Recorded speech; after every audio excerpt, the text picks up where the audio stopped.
My name is Gabriela Marroquin, and in this video I'm going to answer the 4 questions about teaching and speaking. So the first one is, what is the importance of teaching and speaking in our public institutions? Well, we already know that speaking is the process of building and sharing meaning through the use of verbal and non-verbal symbols in a variety of contexts. I think that speaking is a crucial part of second language learning and teaching. Despite its importance, for many years, teaching and speaking has been undervalued, and English language teachers have continued to teach speaking just as repetition of drills or memorization of dialogues, right?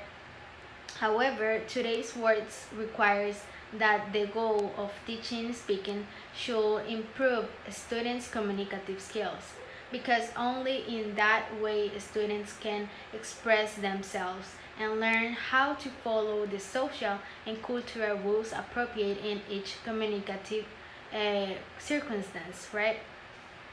So, um, what means by teaching and speaking is to teach ESL learners to produce English speech sounds, to use words and sentences stress, rhythm and intonation, to select appropriate words and sentences according to the proper social setting or audience, also to organize their thoughts in a meaningful and logical sequence, and also to use language as a means of expressing values and judgments.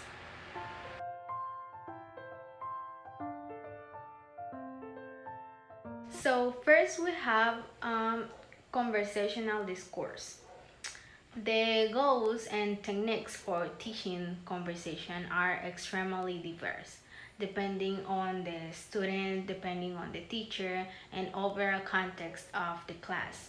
The second communication skill is accuracy and fluency. Here we have a question. Which is more important, fluency or accuracy? To be accurate means to be clear and pay attention to grammar and phonology, for example. And to be fluent is just flowing.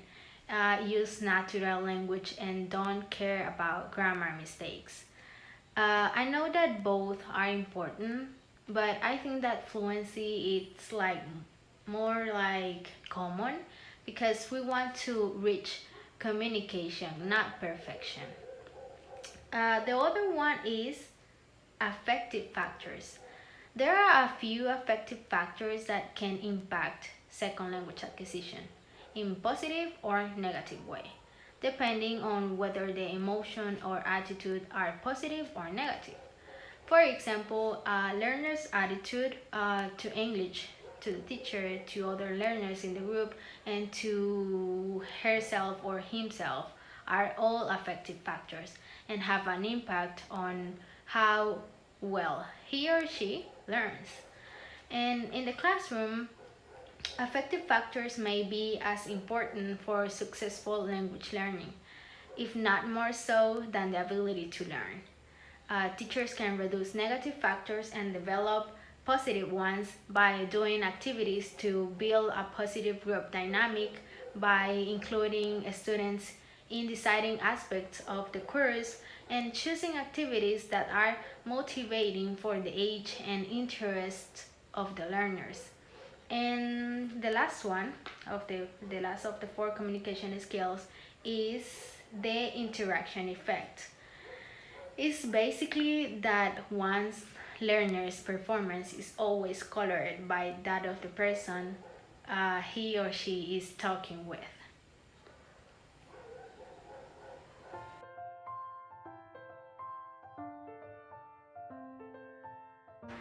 I consider that one of the factors that affect the most when teaching English in public schools in El Salvador, obviously, is performance variable. Because in spoken language, hesitations, false starts, pauses, and other corrections are common. And there are also many ungrammatical forms and dialects difference that we have to face. As a teacher, maybe not always think carefully what we want to say or what we want to express, and maybe we don't make grammar mistakes, but some pauses or false starts that maybe can confuse the students. That is why I consider that affect students of public schools to learn or to understand directions sometimes because they are not able to understand in a high level yet. The other one is colloquial language. This is a linguistic style used for casual communication. It is the most common functional style of speech. The idiom normally employed in conversation and other informal contexts. I consider that this factor affect a lot at the time of teaching in public schools or in a basic level because it's hard even for us to understand the colloquial language of a specific place.